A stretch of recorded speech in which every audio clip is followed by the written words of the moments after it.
ഈശോയിൽ സ്നേഹമുള്ള പ്രിയ സഹോദരീ സഹോദരന്മാരെ,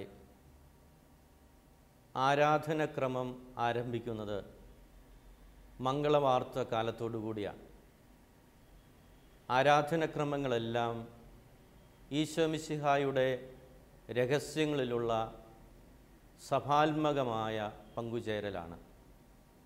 ആരാധനക്രമം അവസാനിക്കുന്നത് മിശിഹായുടെ രാജത്വ തിരുനാൾ ആഘോഷിച്ചുകൊണ്ടാണ്. വളരെ അർത്ഥപൂർണമാണ് ഈ ആരാധനക്രമത്തിൻ്റെ സമാപനത്തിലെ ഈ തിരുനാൾ. അവിടുത്തെ ജനനത്തോടു കൂടി ആരംഭിക്കുന്ന മിശിഹാ രഹസ്യങ്ങളിലുള്ള നമ്മുടെ പങ്കുചേരൽ അവിടുത്തെ രാജാവായി നാം അംഗീകരിച്ചുകൊണ്ട് പൂർത്തിയാക്കുകയാണ്. 1925 11-ാം പിയൂസ് മാർപ്പാപ്പയാണ് രാജത്വ തിരുനാൾ സഭയിൽ കൊണ്ടുനടക്കാനുള്ള നിർദ്ദേശം നൽകുന്നത്. ആ കാലഘട്ടം എന്ന് പറയുന്നത് ഒന്നാം ലോകമഹായുദ്ധകാലത്തിൻ്റെ ശേഷമുള്ള കാലമാണ്. പല രാജ്യങ്ങൾ തമ്മിലും ഭിന്നതകൾ നിലനിന്നു. അനീതിയും അക്രമവും അഴിഞ്ഞാടുന്നു. രാജാക്കന്മാർ തമ്മിൽ ശത്രുതയും വെറുപ്പും വർദ്ധിച്ചു വരുന്ന ഒരു കാലം. അപ്പോൾ ആ കാലഘട്ടത്തിൻ്റെ സാഹചര്യങ്ങളെല്ലാം മുന്നിൽ വെച്ചുകൊണ്ടാണ് രാജാധിരാജനായ ക്രിസ്തുവിൻ്റെ രാജത്വ തിരുനാൾ സഭയിൽ ആഘോഷിക്കുവാനായി തുടങ്ങുന്നത്. പരിശുദ്ധ പിതാവ് 11-ാം പിയൂസ് മാർപ്പാപ്പ അദ്ദേഹം പറഞ്ഞത്, ഈ രാജത്വ തിരുനാൾ ആഘോഷിക്കുമ്പോൾ നിത്യം നിലനിൽക്കുന്ന ഒരു രാജ്യത്തെക്കുറിച്ചും സ്നേഹത്തിൽ ഭരണം നടത്തുന്ന രാജാവിനെക്കുറിച്ചുമാണ് സൂചിപ്പിച്ചത്. ഈ രണ്ട് യാഥാർത്ഥ്യങ്ങളും, നിത്യം നിലനിൽക്കുന്ന രാജ്യവും സ്നേഹത്തിൽ ഭരണം നടത്തുന്ന രാജാവും ഈശോ മിശിഹായിലൂടെയാണല്ലോ നാം അറിയുന്നത്, മനസ്സിലാക്കുന്നത്. ലോകം മുഴുവനും ലോകത്തിൻ്റേതായ അധികാരങ്ങളിലൂടെയും പ്രൗഢിയിലൂടെയും മുന്നോട്ട് പോകുമ്പോൾ വ്യക്തികൾ എല്ലാത്തിൻ്റെയും അധിപന്മാരാണെന്ന് ചിന്തിച്ചു തുടങ്ങുന്ന കാലഘട്ടത്തിലുമൊക്കെ ദൈവത്തെ രാജാവാണെന്ന് ഏറ്റുപറയുന്നു.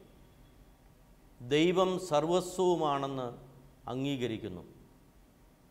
വെറുപ്പും വിദ്വേഷവും നടമാടുന്ന ലോകത്തിൽ സ്നേഹം ഭരണം നടത്തുന്ന രാജാവായ ഈശോ മിശിഹായെക്കുറിച്ച് ചിന്തിക്കുന്നത് നമ്മുടെ ഇടയിൽ സന്തോഷവും സമാധാനവും സ്നേഹവും നിലനിർത്തുവാൻ നമ്മളെ സഹായിക്കുന്നതാണ്. 1925 ആരംഭിക്കുന്ന മിശിഹായുടെ രാജത്വ തിരുനാളിനുള്ള പ്രസക്തി എന്നും നാം മനസ്സിലാക്കുന്നത് അതുകൊണ്ടാണ്. ഈ തിരുനാളിന് എന്നും പ്രസക്തിയുണ്ട്. കാരണം നമ്മളൊക്കെയും ആഗ്രഹിക്കുന്നതും ചിന്തിക്കുന്നതും ആയിരിക്കേണ്ടതുമായ അവസ്ഥ എന്ന് പറയുന്നത് നിത്യം നിലനിൽക്കുന്ന ദൈവരാജ്യമാണ്. സ്നേഹത്തിൽ ഭരണം നടത്തുന്ന മിശിഹായെക്കുറിച്ചാണ് നാം പ്രസംഗിക്കേണ്ടത്. അപ്പോൾ ഇത് നമ്മളെ ഓർമ്മപ്പെടുത്തുകയാണ്.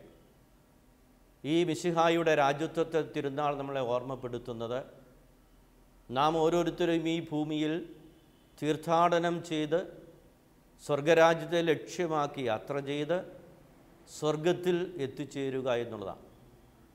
ഈ ഭൂമിയിൽ ജീവിക്കണം, പക്ഷേ ഈ ഭൂമിയിൽ അവസാനിക്കേണ്ടവരല്ല നമ്മൾ. മറിച്ച് സ്വർഗത്തിൽ എത്തിച്ചേരുമ്പോഴാണ് നമ്മുടെ ഈ ജീവിതയാത്ര പൂർത്തീകരിക്കപ്പെടുന്നത്. സ്നേഹത്തിൽ ഭരണം നടത്തുന്ന, സ്നേഹത്തിൽ ജീവിതം സമർപ്പിക്കുന്ന ഈശോ മിശിഹ നമുക്ക് നൽകുന്ന പാഠം നാം ഓരോരുത്തരും അക്രമത്തിൻ്റെയും വെറുപ്പിൻ്റെയും സാമ്രാജ്യങ്ങളല്ല സൃഷ്ടിക്കേണ്ടത്, സ്നേഹത്തിൻ്റെ ലോകമാണ് പുനർസൃഷ്ടിക്കേണ്ടത് എന്ന് നമ്മളെ ഈ തിരുനാൾ ഓർമ്മപ്പെടുത്തുകയാണ്. ദൈവം സൃഷ്ടിച്ചതെല്ലാം നല്ലതായിരുന്നു, എല്ലാം ക്രമപ്പെടുത്തിയവനാണ് അവിടുന്ന്. പക്ഷേ ഈ ക്രമം നഷ്ടപ്പെടുത്തിയത് മനുഷ്യരാണ്, സ്നേഹം നഷ്ടപ്പെടുത്തിയത് മനുഷ്യരാണ്, വെറുപ്പുണ്ടാക്കിയത് മനുഷ്യരാണ്. പക്ഷേ ഇതിനെയെല്ലാം പുനഃക്രമീകരിക്കുവാൻ ഈ സ്നേഹം കൊണ്ട് സാധിക്കും. അതാണ് ഈശോ മിശിഹ തൻ്റെ പരസ്യ ജീവിതത്തിലൂടെ നമുക്ക് കാണിച്ചു തന്നത്. പഴയ നിയമം നമ്മൾ വായിക്കുമ്പോൾ, യേശയ്യായുടെയും ജെറമിയായുടെയും ഒക്കെ പുസ്തകം നമ്മൾ വായിക്കുമ്പോൾ മിശിഹായുടെ രാജ്യത്വത്തെക്കുറിച്ചുള്ള സൂചനകൾ നമുക്കവിടെ കാണാൻ കഴിയും.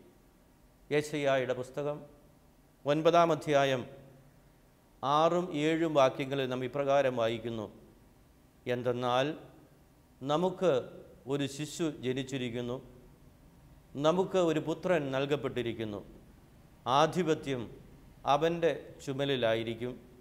വിസ്മനീയനായ ഉപദേഷ്ടാവ്, ശക്തനായ ദൈവം, നിത്യനായ പിതാവ്, സമാധാനത്തിൻ്റെ രാജാവ് എന്ന് അവൻ വിളിക്കപ്പെടും. വീണ്ടും യെശയ്യായുടെ പുസ്തകം 11-ാം അധ്യായം 1-ാമത്തെ വാക്യത്തിൽ നാം ഇപ്രകാരം വായിക്കുന്നുണ്ട്: ജസ്സയുടെ കുറ്റിയിൽ നിന്ന് ഒരു മുള കിളിർത്തു വരും, അവൻ്റെ വേരിൽ നിന്ന് ഒരു ശാഖ പൊട്ടിക്കിളിർക്കും. ജെറമിയായുടെ പുസ്തകം 23-ാമത്തെ അധ്യായം 5-ാമത്തെ വാക്യത്തിൽ നാം ഇപ്രകാരം വായിക്കുന്നു: ഇതാ, ഞാൻ ദാവീദിൻ്റെ വംശത്തിൽ നീതിയുടെ ശാഖ മുളപ്പിക്കുന്ന ദിവസം വരുന്നു. കർത്താവ് അരുളിച്ചെയ്യുന്നു, അവൻ രാജാവായി വാഴുകയും ബുദ്ധിപൂർവം ഭരിക്കുകയും ചെയ്യും. നാട്ടിൽ നീതിയും ന്യായവും അവൻ നടപ്പാക്കും. പഴയ നിയമത്തിൽ മിശിഹായെക്കുറിച്ചുള്ള സൂചനകളാണ് നാം ഇവിടെ കാണുന്നത്. യഹൂദന്മാരൊക്കെയും ഈശോയിൽ ലോകത്തിൻ്റേതായ ആധിപത്യങ്ങളോടുകൂടിയ സാമ്രാജ്യങ്ങൾ സൃഷ്ടിക്കുന്ന ഒരു രാജാവിനെ ആയിരുന്നു സ്വാഭാവികമായിട്ടും പ്രതീക്ഷിച്ചത്. റോമൻ ആധിപത്യത്തിൽ ഉണ്ടായിരുന്ന അവരൊക്കെയും മിശിഹായിലൂടെ ഒരു രാഷ്ട്രീയ നേതാവിനെ സ്വപ്നം കണ്ടു. മിശിഹായിലൂടെ തങ്ങൾക്കും ചില സ്ഥാനമാനങ്ങളും ചില നേട്ടങ്ങളും കൈവരിക്കാം എന്നവർ ചിന്തിച്ചു. അതുകൊണ്ട് തന്നെയാണ് സബദിയുടെ പുത്രന്മാരായ യാക്കോബും യോഹന്നാനും അവിടുത്തെ വലത്തും ഇടത്തും ഇരിക്കണമെന്നുള്ള ആഗ്രഹം പ്രകടിപ്പിക്കുന്നത്. അത് ആ കാലഘട്ടത്തിലുണ്ടായിരുന്നു. ആ കാലഘട്ടത്തിൽ മാത്രമല്ല, എല്ലാ കാലഘട്ടങ്ങളിലും ഉണ്ടായി.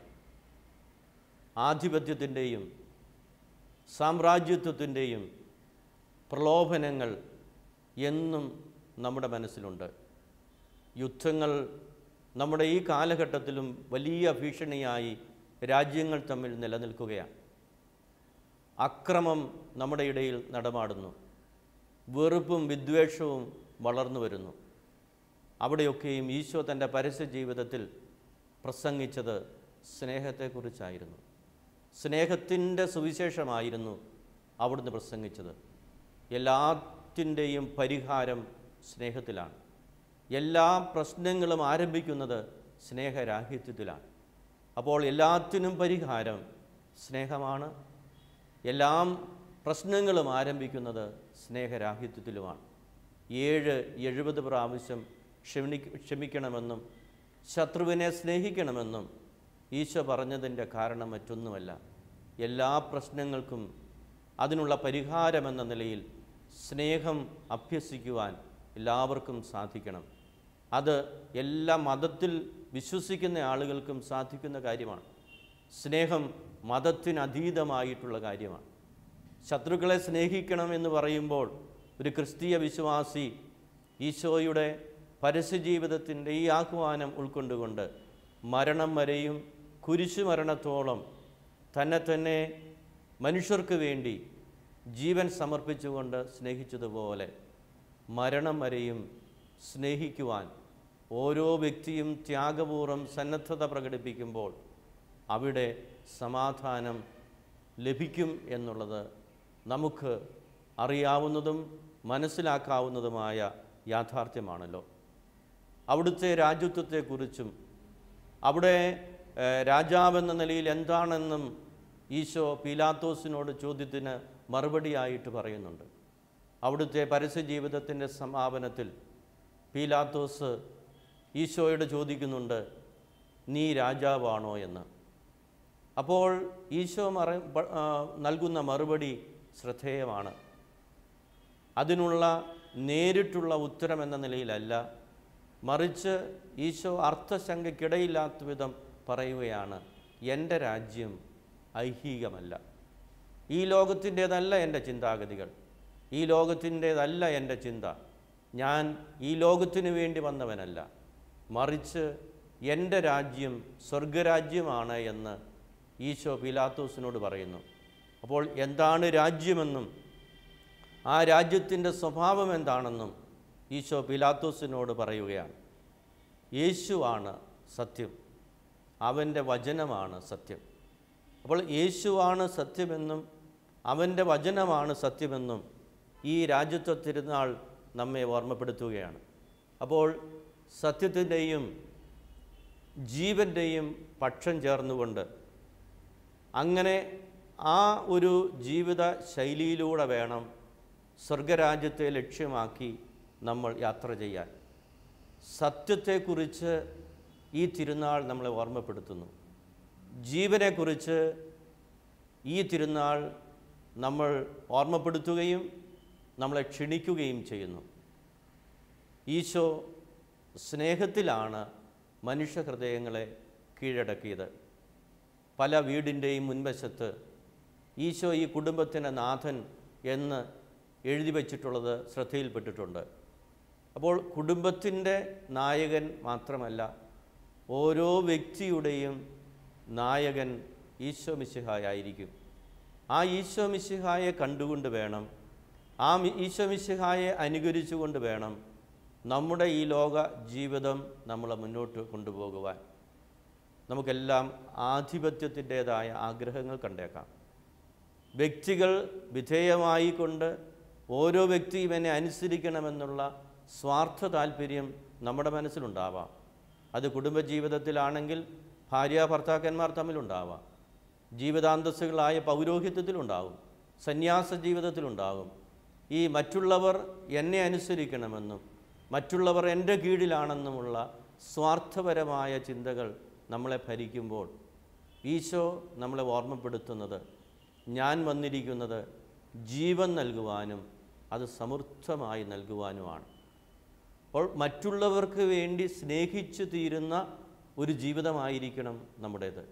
ഒരു മെഴുകുതിരി കത്തി അത് പ്രകാശം നൽകി അവസാനിക്കുന്നത് പോലെ, കത്തിത്തീരുന്നത് പോലെ ആയിരിക്കണം മനുഷ്യജീവിതം എന്ന് പറയുന്നത്. സ്നേഹം കൊണ്ട് പ്രഭ ചൊരിയുന്നവരായി നമ്മൾ മാറണം. ഒരു കുടുംബത്തിൽ ആ കുടുംബത്തിലെ ഓരോ അംഗവും സ്നേഹം ജ്വലിപ്പിച്ചുകൊണ്ട് ജീവിക്കുമ്പോൾ അത് ഒരു സ്വർഗരാജ്യമാണ്. കുടുംബത്തിലെ മാതാപിതാക്കൾ സ്നേഹത്തിൻ്റെ പ്രഭ ചൊരിയുമ്പോൾ ആ കുടുംബം സ്വർഗമാകുന്നു. കുടുംബത്തിലെ മക്കൾ പ്രകാശമായി സ്നേഹമായി നിൽക്കുമ്പോൾ ആ കുടുംബം സ്വർഗമാവുകയാണ് ചെയ്യുന്നത്. അത് നമ്മളായിരിക്കുന്ന ഏത് സാഹചര്യത്തിലും നമുക്ക് സ്നേഹത്തിൻ്റെ പ്രകാശമായി മാറുവാൻ കഴിയും. ആധിപത്യം വളർത്തിക്കൊണ്ടല്ല ലോകത്തെ നാം കീഴ്പ്പെടുത്തേണ്ടത്. ഈശോ ആധിപത്യം നടത്തിക്കൊണ്ടായിരുന്നില്ല ലോകത്തെ കീഴ്പ്പെടുത്തിയത്. എത്രയോ രാജാക്കന്മാർ കടന്നുപോയി, എത്രയോ മനുഷ്യർ പ്രഗത്ഭരായ വ്യക്തികൾ കടന്നുപോയിട്ടുണ്ട്. പക്ഷേ ഈശോയുടെ ആ സ്നേഹത്തിൻ്റെ ആ ജീവിതം എക്കാലവും പ്രസക്തമായിട്ടുള്ളതും എക്കാലവും എല്ലാവരുടെയും ജീവിതത്തെ ആകർഷിക്കുന്നതും സ്വാധീനിച്ചിട്ടുള്ളതുമായത് ഈശോയുടെ സ്നേഹമായിരുന്നു. ആ സ്നേഹത്തിൻ്റെ ആധിപത്യമായിരുന്നു. സ്നേഹമാണ് എല്ലാത്തിൻ്റെയും പരിഹാരം. സ്നേഹിച്ച് തുടങ്ങുന്നിടത്താണ് സന്തോഷമുള്ളത്. സ്നേഹിക്കാൻ ആരംഭിക്കുമ്പോഴാണ് സമാധാനം നിലനിൽക്കുന്നത്. അത് വ്യക്തികൾ തമ്മിലാണെങ്കിലും അത് രാജ്യങ്ങൾ തമ്മിലാണെങ്കിലും നമുക്ക് സ്നേഹത്തിലൂടെ സമാധാനം നിലനിർത്താനായിട്ട് സാധിക്കും. അതുകൊണ്ട് എൻ്റെ രാജ്യം ഐഹികമല്ല എന്ന് പറയുമ്പോൾ എൻ്റെ രാജ്യം സ്വർഗത്തിലാണ്. നമ്മുടെ രാജ്യം ഈ ഭൂമിയിലൂടെ സ്വർഗത്തിലേക്ക് നമ്മൾ എത്തിച്ചേർക്കുമ്പോഴാണ് ദൈവത്തിൻ്റെ പദ്ധതി നമ്മളിൽ പൂർത്തീകരിക്കപ്പെടുന്നത്. അന്ന് ഈശോയുടെ കാലത്തുണ്ടായിരുന്ന ആ പ്രലോഭനം നമ്മുടെ ഒക്കെയും ജീവിതത്തിൻ്റെ ഭാഗമായിട്ടുണ്ട്. അവിടുത്തെ വലതുവശത്തിരിക്കണമെന്ന്, അവിടുത്തെ ഇടതുവശത്തിരിക്കണമെന്നുള്ള പ്രലോഭനം, മറ്റുള്ളവരെല്ലാവരും എൻ്റെ കീഴിലാണെന്നും എന്നെ എല്ലാവരും അനുസരിക്കണമെന്നും എന്നെ മാത്രമേ പരിഗണിക്കാവൂ എന്നൊക്കെയുള്ള സ്വാർത്ഥപരമായ ചിന്താഗതികൾ ഇന്നും നമ്മുടെ ഇടയിൽ രൂഢമൂലമാകുന്നുണ്ട്. അപ്പോൾ ഈ തിരുനാൾ നമ്മളെ ഓർമ്മപ്പെടുത്തുന്നു, നമ്മുടെ രാജ്യം ഐഹികമല്ല. ഈ രാജ്യത്തിൻ്റെ അടയാളമെന്ന് പറയുന്നത് സ്നേഹമാണ്. സ്നേഹം കൊണ്ട് വ്യക്തികളെ കീഴ്പ്പെടുത്തുകയും വ്യക്തികളെ മാനസാന്തരപ്പെടുത്തുകയും ചെയ്യുക. ഈ രാജ്യത്വ തിരുനാളുകളിലൂടെ നാം കടന്നു പോകുമ്പോൾ മിശിഹ നമ്മളെ പഠിപ്പിച്ച കാര്യം, ലോകത്തിനപ്പുറത്തേക്ക് നാം ചിന്തിക്കുക, നമുക്ക് വെളിയിലേക്ക് നമ്മൾ ചിന്തിക്കുക, സ്വർഗത്തിലേക്ക് കണ്ണുകൾ ഉയർത്തിക്കൊണ്ട് സ്വർഗത്തെ ലക്ഷ്യമാക്കിക്കൊണ്ട് നമ്മൾ യാത്ര ചെയ്യാനായിട്ട് ശ്രമിക്കുക. ഈ ലോകത്തിൻ്റെ പ്രലോഭനങ്ങളെല്ലാം നമ്മുടെ മുന്നിലുണ്ട്. അത് ഒരുപക്ഷെ ദൃശ്യശ്രാവ്യ മാധ്യമങ്ങളായിട്ടും ഒരുപക്ഷെ മറ്റ് ആധുനിക കാലഘട്ടത്തിലെ മറ്റ് വെല്ലുവിളികളായിട്ടുമൊക്കെ നമ്മുടെ ഇടയിലുണ്ട്. പക്ഷേ ഈ ലോകത്തിലുള്ളതെല്ലാം, അതിനുള്ളിലെല്ലാം നന്മകളുണ്ട്. ഏതു മാധ്യമങ്ങളിലും നമുക്ക് നന്മ കണ്ടെത്താൻ പറ്റും. പക്ഷേ അതിനകത്തെല്ലാം അപകടങ്ങൾ ഒളിഞ്ഞിരിപ്പുണ്ട്. അപ്പോൾ നമ്മൾ ലോകത്തിൻ്റേതായിട്ട് മാറുന്നത് നമ്മൾ ഉപയോഗിക്കുന്ന വസ്തുക്കളിലും അതിൻ്റെ ശരിയായ അർത്ഥത്തിൽ അത് ദൈവത്തിൻ്റെ ദാനമായി കണ്ട് നമ്മൾ സ്വീകരിക്കാതെ അതിൽ ഒളിഞ്ഞിരിക്കുന്ന അപകടങ്ങളിലേക്കും കെണിയിലേക്കും നമ്മൾ വീഴുമ്പോൾ ലോകത്തിന് അനുരൂപരായിട്ടാണ് നമ്മൾ മാറുന്നത്.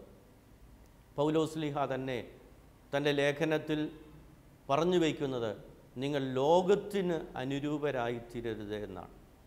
ലോകത്തിൽ അനുരൂപരാകാനുള്ള പ്രലോഭനം, ശരീരത്തിൻ്റെ പ്രവണതകൾക്കനുസരിച്ച് ജീവിക്കാനുള്ള നിരന്തരമായ ചിന്തകൾ നമ്മളെ വേട്ടയാടിക്കൊണ്ടേയിരിക്കും.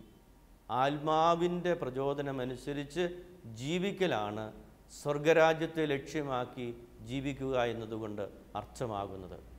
ലോകമുണ്ട്, ലോകത്തിൽ ജീവിക്കേണ്ടതാണ്, ലോകം യാഥാർത്ഥ്യമുള്ളതാണ്. പക്ഷേ ആ ലോകത്തിൽ നമുക്ക് ആത്മീയമായ ശക്തി സംഭരിച്ചുകൊണ്ട് ലോകത്തിന് അനുരൂപരാകാതെ ലോകത്തെ കീഴ്പ്പെടുത്തിയ ഈശോ മിശിഹായെ അനുകരിച്ചുകൊണ്ട് നമുക്ക് മുന്നോട്ട് പോകാനായിട്ട് കഴിയണം. അതിന് ഈ തിരുനാൾ നമ്മെ പ്രചോദിപ്പിക്കുന്നുണ്ട്. മിശിഹായുടെ പരസ്യജീവിതം ഉടനീളം നമുക്ക് അതിനുള്ള ചിന്തകളാണ് നൽകിക്കൊണ്ടിരിക്കുന്നത്. സഭയിലൂടെ നൽകപ്പെടുന്ന കൂദാശകളെല്ലാം അതിന് ആവശ്യമായിട്ടുള്ള കൃപകളാണ് നമ്മുടെ ജീവിതത്തിൽ നൽകുന്നത്. നമ്മുടെ കൂദാശകളെല്ലാം എടുക്കുമ്പോഴും ഈ കൂദാശകളെല്ലാം ഈ ഐഹിക ജീവിതത്തിൽ നിന്ന് ഉയർന്ന് സ്വർഗരാജ്യത്തെ ലക്ഷ്യമാക്കി ജീവിക്കുവാൻ നമുക്ക് ദൈവം നൽകുന്ന കൃപകളാണ്. കുമ്പസാരമായും വിശുദ്ധ കുർബാനയായും നമ്മളെ ദൈവരാജ്യത്തിലേക്ക് അടുപ്പിച്ച് നിർത്തുന്നു. ഈശോ തൻ്റെ പരസ്യ ജീവിതത്തിൽ പ്രസംഗിച്ചത്, അവിടുത്തെ ഉപമകൾ, അവൾ നടത്തിയ പ്രബോധനങ്ങൾ ഒട്ടുമിക്കവയും സ്വർഗരാജ്യത്തെ സംബന്ധിക്കുന്ന കാര്യങ്ങളായിരുന്നു. സ്വർഗരാജ്യത്തെ സംബന്ധിക്കുന്ന ഉപമകളും സ്വർഗരാജ്യത്തെ ലക്ഷ്യമാക്കിയുള്ള യാത്രകളും, മാനസാന്തരപ്പെടുവിൻ സ്വർഗരാജ്യം സമീപിച്ചിരിക്കുന്നു എന്ന് അവിടുന്ന് പറയുന്നതും ഒക്കെ ഈ രാജ്യം നമുക്ക് ഓരോരുത്തർക്കും നമ്മൾ സ്വപ്നം കാണണമെന്നും ആഗ്രഹിക്കണമെന്നും ഈശോ നമ്മളോട് അവിടുത്തെ പരസ്യജീവിതത്തിലൂടെ പറഞ്ഞത് ഇന്നും നമ്മളോട് പറയുന്നു. നമുക്കതനുസരിച്ച് തന്നെ ഈ ലോകത്തിൽ ജീവിച്ചുകൊണ്ട് ദൈവരാജ്യം ഈ ഭൂമിയിൽ നമുക്ക് പുനഃസ്ഥാപിക്കാനായിട്ട് ശ്രമിക്കാം. ഈ ഭൂമിയെയും സ്വർഗമാക്കേണ്ടവരാണ്, സ്വർഗരാജ്യമാക്കേണ്ടതാണ് നാം ഓരോരുത്തരും. ഭൂമിയെ സ്വർഗമാക്കുന്നത് അവിടെ നീതിയും സമാധാനവും സ്നേഹവും നാം അതിനു വേണ്ടിയുള്ള പരിശ്രമം നടത്തുമ്പോഴാണ്. നീതി ഉള്ളിടത്തും സ്നേഹമുള്ളിടത്തും സമാധാനമുള്ളിടത്തും അത് സ്വർഗമാണ്. പാപം ചെയ്ത് പറുദീസ നഷ്ടപ്പെടുത്തിയവരാണ് മനുഷ്യർ. മുകളിൽ നിന്ന് താഴേക്ക് പാപത്തിലൂടെ വീഴ്ച സംഭവിച്ചതാണ് മനുഷ്യർക്ക്. ആ താഴെപ്പോയ മനുഷ്യരെ മനുഷ്യാവതാരത്തിലൂടെ ഈശോ മിശിഹ മുകളിലേക്ക് കൊണ്ടുപോകുന്നു. അപ്പോൾ ഇത് നൽകുന്ന സൂചന എന്ന് പറയുന്നത്, സ്വർഗ പറുദീസ പാപത്തിലൂടെ നഷ്ടപ്പെടുത്തിയ മനുഷ്യനെ തേടി ഈശോ മിശിഹ മനുഷ്യാവതാരം ചെയ്ത് അവനെ സ്വർഗത്തിലേക്ക് ഉയർത്തുന്നു.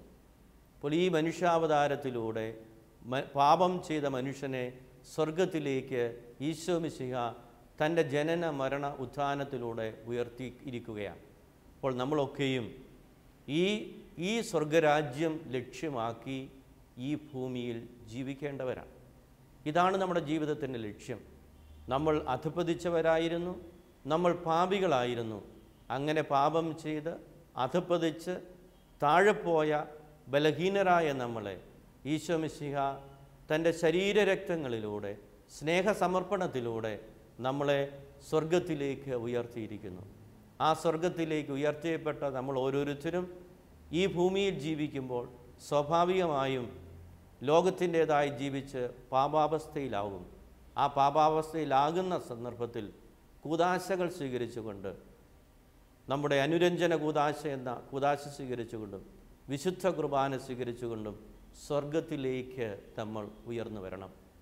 ഈ തിരുനാൾ നമ്മളെ സ്വർഗത്തിലേക്ക് ഉയർത്തുന്ന തിരുനാളാണ്. ഈ ലോക ജീവിതത്തിൻ്റെ ആ യാത്രയിലൂടെ സ്വർഗമാകുന്ന ആ വലിയ ലോകം സ്വപ്നം കണ്ടുകൊണ്ട് നമുക്ക് ജീവിക്കാം. വിശുദ്ധ കുർബാന എന്ന് പറയുന്നത് ഈ സ്വർഗലോകത്തിൻ്റെ മുൻ ആസ്വാദനമാണ്. അവിടുത്തോടൊത്ത് അവിടുത്തെ ശരീരരക്തങ്ങളിൽ പങ്കുചേർന്ന് നമ്മൾ ഈ രാജ്യത്തിൻ്റെ മക്കളായി, സ്വർഗരാജ്യത്തിൻ്റെ മക്കളായി നമ്മളിവിടെ ജീവിച്ച് ഈ ഭൂമിയിൽ സ്വർഗരാജ്യം സൃഷ്ടിക്കുന്നവരായിത്തീരും. രാജാധിരാജനായ നമ്മുടെ ജീവിതത്തിൽ ഈശോ ഭരണം നടത്തട്ടെ. നമ്മുടെ കുടുംബങ്ങളിൽ ഈശോ ആധിപത്യം പുലർത്തട്ടെ. നമ്മുടെ സ്വാർത്ഥ താല്പര്യങ്ങളും ഇഷ്ടങ്ങളുമൊക്കെ മാറ്റി സ്നേഹത്തിൻ്റെ ഒരു സാമ്രാജ്യം കെട്ടിപ്പടുക്കുവാൻ, അങ്ങനെ സമാധാനത്തിൻ്റെ ഒരു സാമ്രാജ്യം കെട്ടിപ്പടുക്കുവാൻ ഈ രാജ്യത്വത്തെ തിരുനാൾ നമുക്ക് ആഗ്രഹിച്ച് പ്രാർത്ഥിക്കാം. അതിനുള്ള അനുഗ്രഹം ഈശോ നമുക്ക് ഓരോരുത്തർക്കും എന്നും സമൃദ്ധമായി നൽകട്ടെ. ആമേൻ.